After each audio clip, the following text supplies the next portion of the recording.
Welcome to Conversations from the Continent with the Movement for Economic and Social Development in Africa, MESTA. This is a platform where we engage with Africa's most inspiring thought leaders, professionals, and doers that are driving transformation on the continent. On this podcast, we tell African stories, discuss solutions for African challenges, and shape positive African narratives to mentor and inspire our listeners. In our summer season, we'll cover a wide range of topics across different fields, including entrepreneurship, healthcare, activism, nonprofit work, entertainment, climate change, and politics. My name is Meamande Wamukwamba, and I am your host.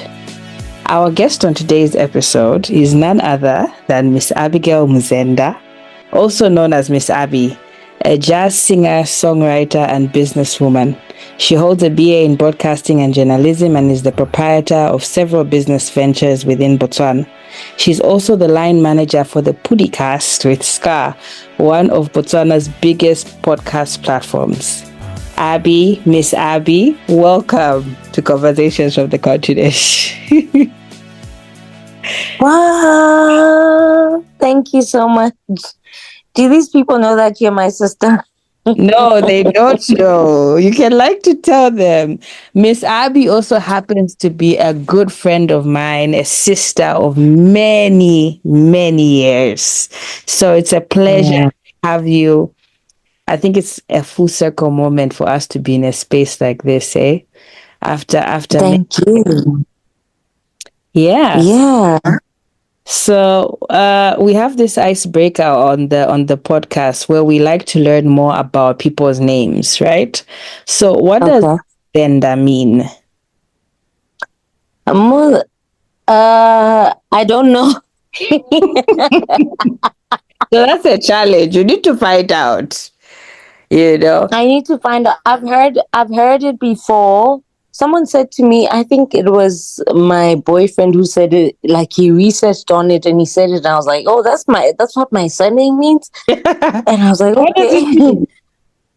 What did he He said something about power, something. It was just, I was just like, okay, but I didn't take it to heart. So I honestly don't know. I don't. Next time we have you on the call, the next time we have a chat, you will have an answer for us. I will hold you to that. Wow, this podcast is it's like so challenging. The first question is like, what does your surname mean? What? So I'm going to now just jump right into it. Who is Abigail? Who is Ms Abbey? Tell us a bit about your background and your journey so far. My name is Abigail Muzenda, and I like to call myself the king. And the reason why I say that is because I believe that sometimes the woman is a king. Right. I grew up in Botswana. Oh, is this where? Okay, cool. Go on. I grew up in Botswana, and I came to Botswana when I was like 1 month. So a lot of people in Botswana always say to me that I went out Botswana. So sorry, I'm gonna mix languages because I believe this podcast is like international. Yes. Feel free. So they just say we're now Botswana, and my dad moved here a month before I was born, and then after I was born, we moved here with my mom, and I've been in Botswana for the past 32 years. And I grew up in church. I grew up just being a quiet girl, like, just being a girl. Like, I literally grew up being a girl who was quiet but loved music. And I didn't know that the bigger picture was me being who I am today. I always just saw myself on big platforms. I didn't know that it was beyond church. And that's what I am now. So I am a Zimbabwean-born child who grew up in Botswana, who is a singer, songwriter, event coordinator, projects manager, line producer, businesswoman now. I don't know if I should tell you like my whole journey. I mean, because it's a lot. Yeah. Yeah, I think you've set enough of a picture for us. And I'm going to ask you a few Yeah. questions also because I've kind of had a front row seat. But for the benefit of our viewers, um, what made you choose music as your full-term career choice? And if you allow me to volunteer this information, I say this because Yes. the year was 2012, I think, and you Yes. just registered into uni to study something else and basically start the corporate journey, which the rest of us were on, right? And I remember us Yes. having this chat and you saying, I'm not interested in this stuff. And like, Maya, I want to quit this stuff and do music. I want to study music, and my parents don't get it, but this is what I want to do full time. So my question Yeah. is, rather than what made you choose music as a full-time career, because what gave you the courage to pursue music even when it wasn't the most popular option? I really appreciate that question because ever since I became, I don't know if I should say a professional or well-known singer, no one has ever asked me this question. I don't know if it's because you know me personally, but I also respect you professionally. Mm, So, I believe that for me, music, being a musician and an artist is like was and still is a calling. mm, And the fact that I spoke to you about this in 2012, that is so crazy because that's when I finished my Form 5. For some people, it's like matric, that's like high school. mm, And that is the determining factor for any person. Do you want to be a lawyer, a doctor? Where do you want to go in life? right. So for me, I feel like this is a calling because my parents, my parents were like, no, no, no, no, no. And the reason why is because of how we grew up in our, how do I put this, in our families. Like parents want you to be a doctor, a lawyer, something like be something that makes sense. Mm, And also it's no parent wants to, according to our African parents, they think that being an artist is like you're dancing there, you're naked, I'm gonna just say it as blunt as it is, you're naked, right. you're dancing on boys. And for them it was a no-go area. But because I felt it in me, and I still feel it in me, and it's still the same feeling I have despite the discouragement, despite the like no money and everything. That's what I felt then. And because it was in me, I pursued it, and I told my parents I want to do this, and I went to campus of performing arts in Joburg for an interview. I went for that interview, Mayor, and I literally, like, I saw, you know how they say, like, white people, there's racism and stuff. Mm, These white people take like, when I was singing Mariah Carey's song, it was like they were taking it. They were like, okay, this girl can sing. After I sang, I went into the waiting room. They came out and they were like, congratulations, you got this. And for me, that's when I was like, okay, this is it. I'm mm. doing it.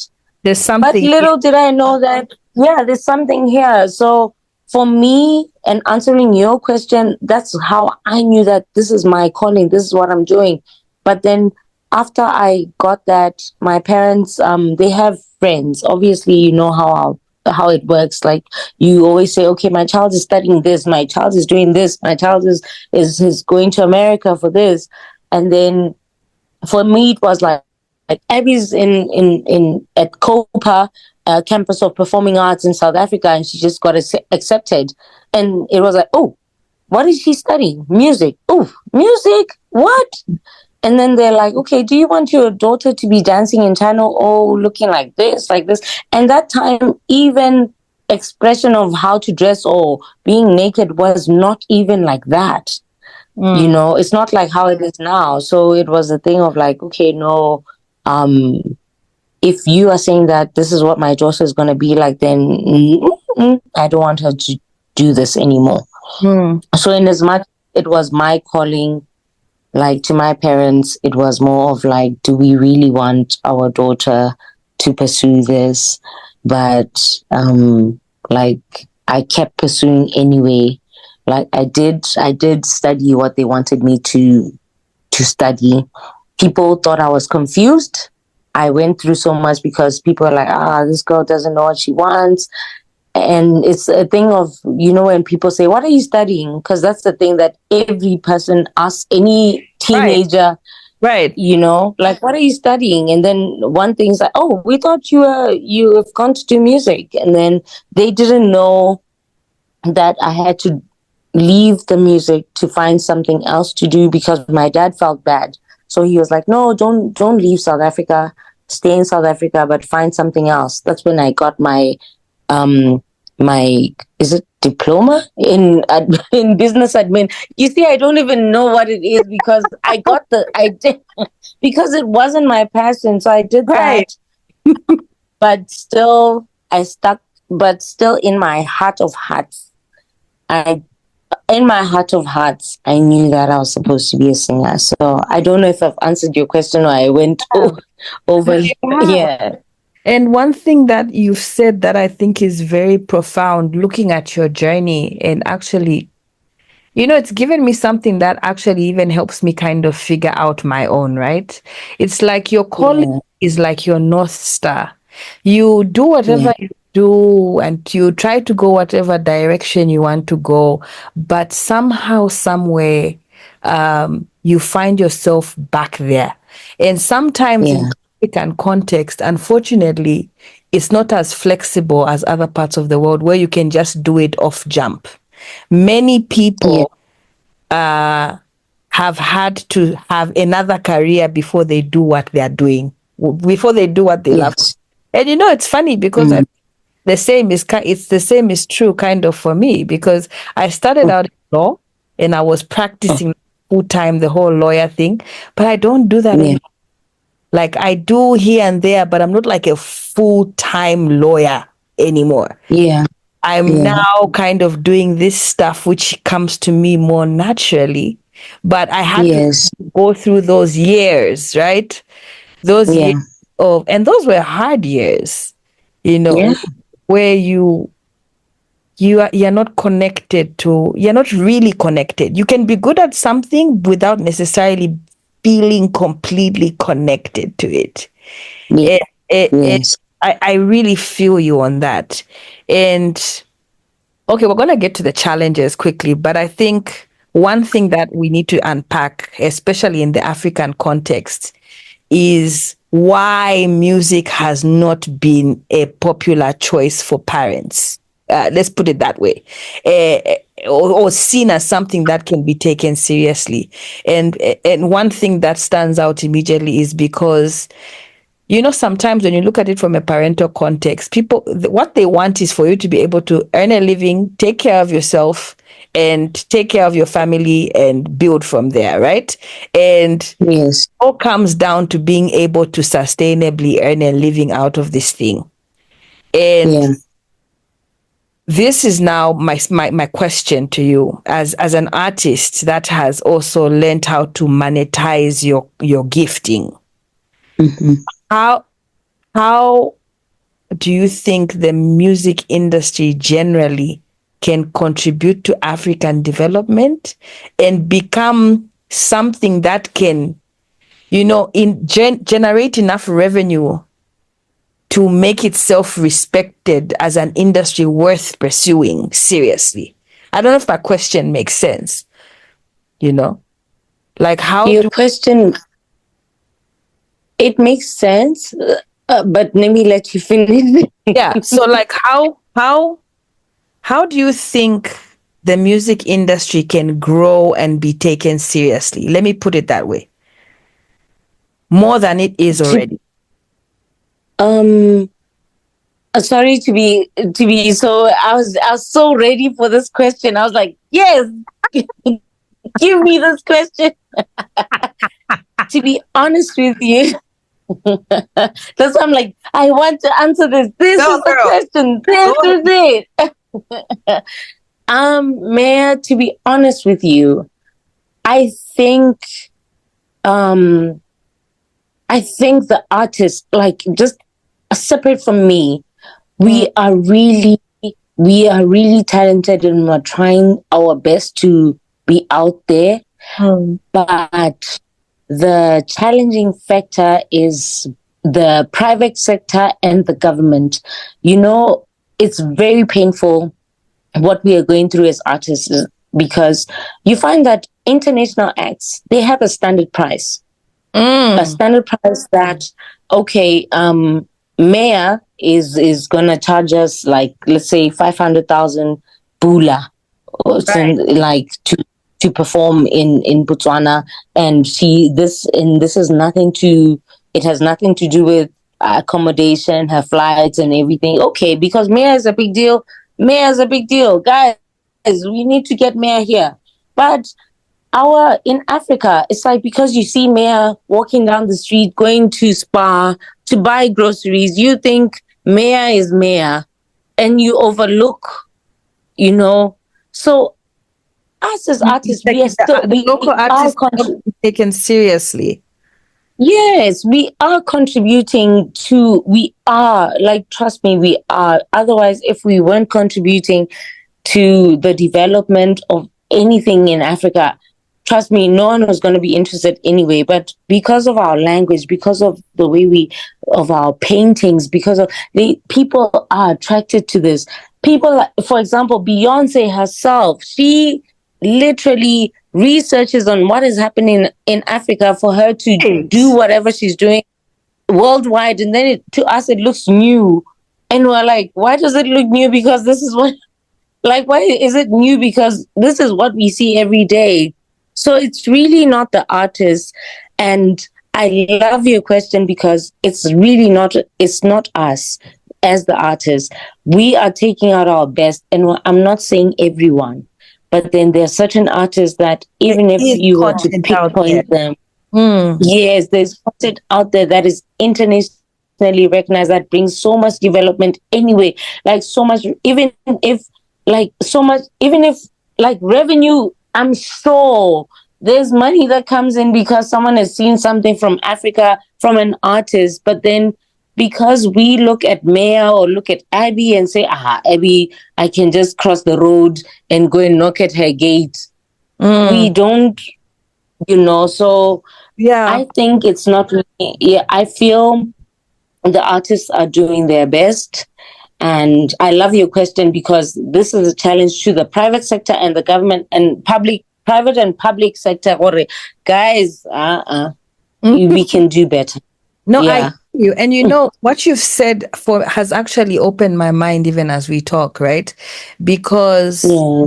there's a presumption that it's like we are shooting ourselves in the foot basically as Africans by not taking ourselves seriously and taking our Yeah. artists seriously and remunerating our artists the same way we would do international artists. And let me tell you something interesting that happened, which speaks to exactly what you're saying.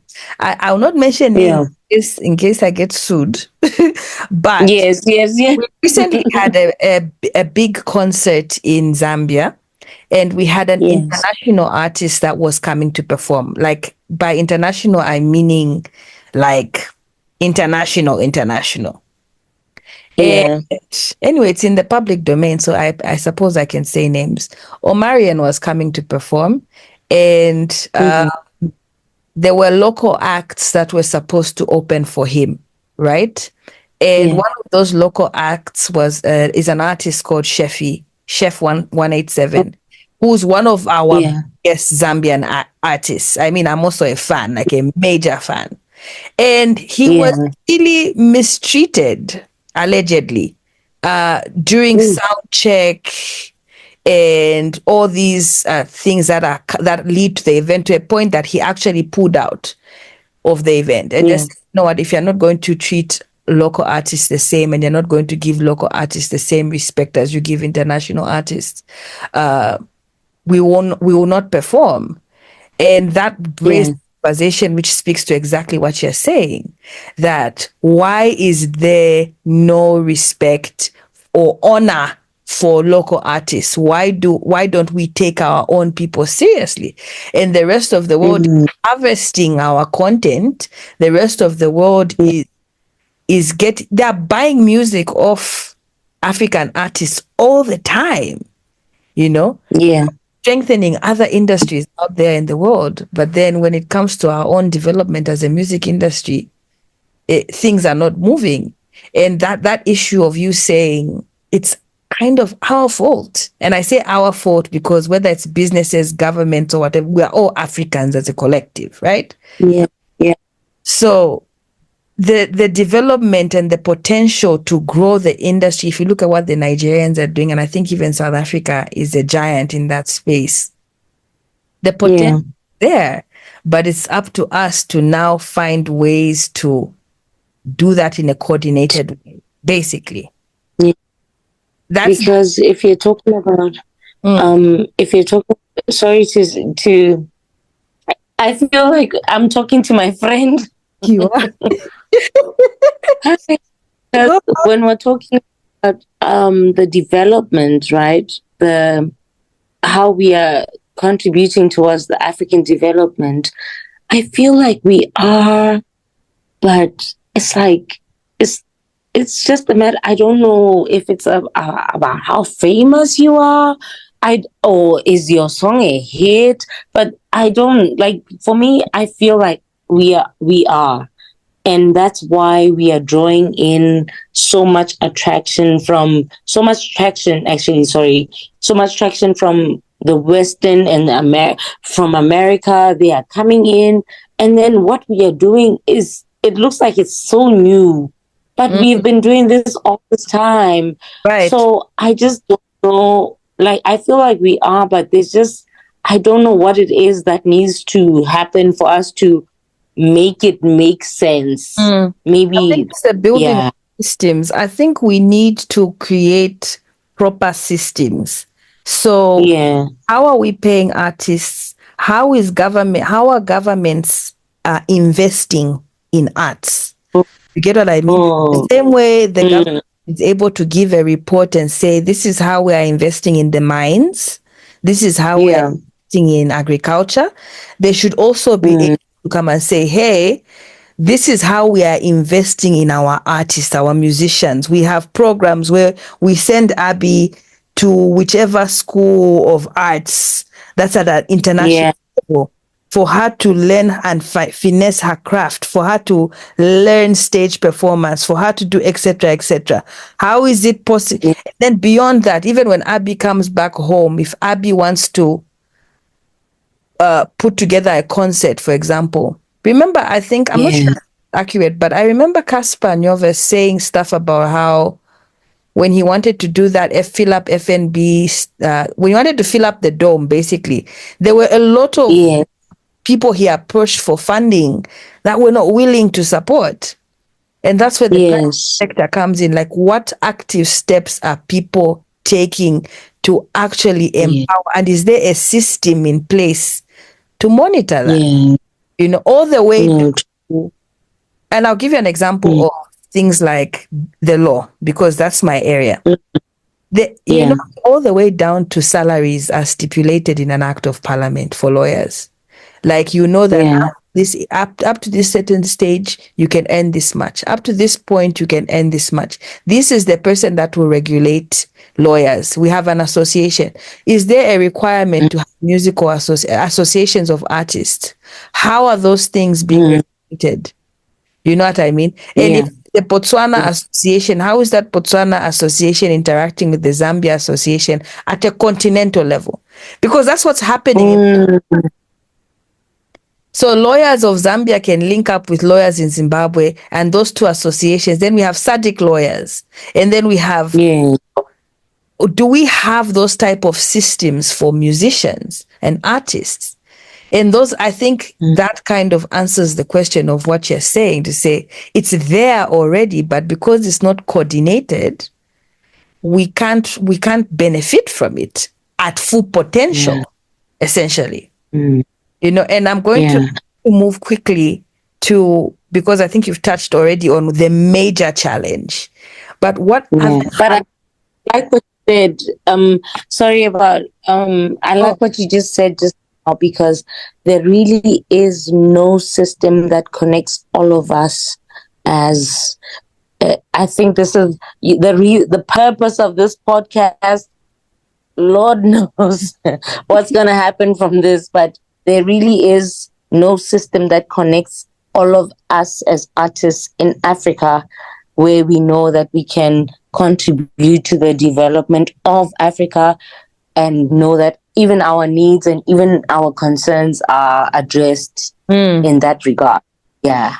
And even if there are smaller systems, how do we then unite? Because if you look at bigger industries like the Nigerian music industry, is way bigger, or the Congolese music industry. How can those already established, those are people who've already, or if you look at the South Africans, these are people who've already won Grammys. They know how to navigate that world. They know how to navigate the national sector. They know how to negotiate, get themselves into Coachella or whatever other big things. How is that information being passed down to other countries with slightly smaller industries, but just as much talent? And they just don't, and there needs to be a way for information to flow so that you're no longer like, we say this all the time, you shouldn't be the only good African. There are many good Africans. So when you show up in the world, don't show up as, hey, I'm Abby and I'm just that one person from the whole of Africa that can sing and do this. Not to say that that's what artists, but we need to create a way in which we can show that these are the people that are doing big things right now, but there are also these other people coming behind who have just as much, that just need the platform. And we can't all flood the West. We need to build our own things here. For this, May, I don't want to mess up your episode because we need a part 2. You can already see it. I'm so ready for part 2. No, we need part 2 because we're now we digress. I'm so sorry. Let's bring it back. I'm sorry. Let's go. No, but that's the whole point of this, because we want to have a conversation that is relevant to what's going on the continent. And the things that we're about are the experiences right now. So what we are talking about is actually more relevant than just having abstract questions just for the sake of saying we have an episode. I'm glad it's actually going its own direction. But I'll ask you a question, because now you already talked about stereotypes, basically, where from a Christian background, a very traditional Christian background, there's a presumption that when you get into the arts or get into music, it's about being naked, it's about promiscuity, sex, drugs, etc., etc. And then some of these challenges hit harder on women than on men. And I know you come from a musical family, so your brother is also an artist, and you've also this, right? So now my question to you is, what challenges have you faced as a woman specifically in the music industry, and how have you dealt with them? Wow, man. Oh, wow. I have faced challenges where, to be honest with you, is it fine for me to say Mac or say make a move? Make a move. Men have made moves on me to like play my music on radio. And one of the things is that I